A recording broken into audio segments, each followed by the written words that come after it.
Therefore, the court will grant the applicant today bail in the amount of 5,000 rand.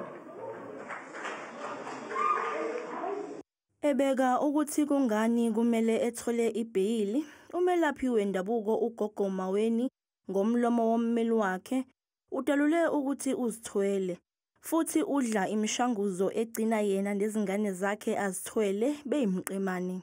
I submit that I'm pregnant with twins. I attach here to a copy of my ultrasound scan confirming that I expect twin babies, marked annexure M6. I pause to state that at Johannesburg prison, where I've been detained since my first appearance in court, I was again tested to confirm my pregnancy, whereafter they relocated me to the section for pregnant women. Umbuso ubusiphikisa lesi sicelo sebheyili ngezizathu zokuthi umsolwa wake waboshelwa amanye amacala. On the 29th of September 2017, the accused was found guilty of assault.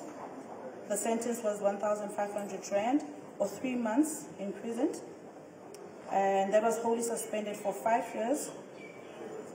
On the 24th of July 2018, she was found guilty of fraud. The sentence was count 1 and count 2 taken together for the purpose of sentence. 20,000 rand or 6 months imprisonment, which was wholly suspended for 3 years. uGogo Maweni uzobuyela enkantolo mhla ziyi-11 kuNhlolanja.